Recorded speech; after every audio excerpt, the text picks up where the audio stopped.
Victoria 'ਚ ਪ੍ਰਧਾਨ ਮੰਤਰੀ ਜਸਟਿਨ ਟਰੂਡੋ ਨੇ ਬਜਟ 2022 ਦੇ ਨਿਵੇਸ਼ਾਂ ਤੇ ਇਲੈਕਟ੍ਰੋਨਿਕ ਵਾਹਨਾਂ ਦੇ ਬੁਨਿਆਦੀ ਢਾਂਚੇ ਲਈ ਪ੍ਰੋਤਸਾਹਨ ਨੂੰ ਉਜਾਗਰ ਕੀਤਾ। ਉਪਾਵਾਂ ਵਿੱਚ ਈਵੀ ਚਾਰਜਿੰਗ ਸਟੇਸ਼ਨਾਂ ਦਾ ਇੱਕ ਰਾਸ਼ਟਰੀ ਨੈਟਵਰਕ ਬਣਾਉਣਾ ਸ਼ਾਮਿਲ ਹੈ ਅਤੇ ਈਵੀਐਸ ਤੇ $5000 ਦੀ ਖਰੀਦਦਾਰੀ ਛੋਟ ਨੂੰ ਮਾਰਚ 2025 ਤੱਕ ਵਧਾਉਣਾ ਹੈ।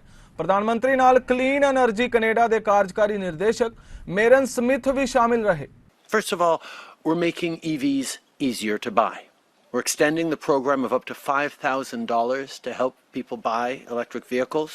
We're bringing in new mandatory sales targets of 20% by 2026, 60% by 2030, on the way to 100% by 2035. We're also going to make EVs easier to charge.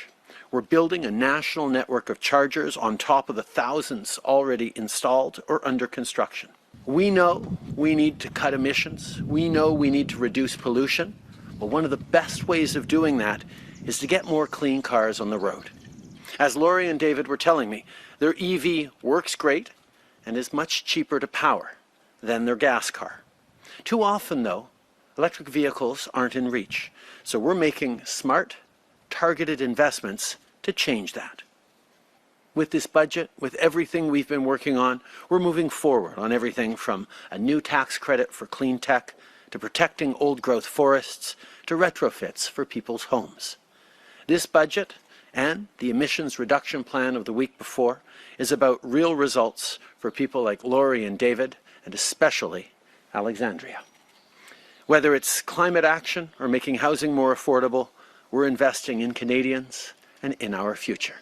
We need more investments in healthcare. We need to make sure that Canadians from coast to coast to coast are getting the absolute best quality healthcare possible. During the pandemic, the federal government stepped up with close to $69 billion new spending on healthcare related. Much of it transfers to the provinces to be able to get through this health crisis that was the pandemic. But we know that there is a need for more long-term structural spending to go at some of the deep challenges faced by Canadians across the country in accessing top quality healthcare. That's why we're engaged in conversations with the Council of the Federation, specifically with Premier Horgan, to try and talk about how we can really make sure that money invested in healthcare from the federal government, because we are very clear there will be significantly more money from the federal government into healthcare. But we've seen in the past, in decades past, that just more money into healthcare, even from the federal government, doesn't necessarily lead to the right outcomes or better outcomes for Canadians. So this time we're sitting down carefully to talk about how to make sure that new investments in healthcare will deliver the results Canadians need, from better access to family doctors and nurses to primary care, more investments in the kinds of, well, we just did $2 billion a few weeks ago to help provinces lift some of the backlogs in surgeries that accumulated over COVID. So we're working hand in hand. There will be more money for healthcare. We just need to, all of us, work together to make sure that it actually delivers results for Canadians.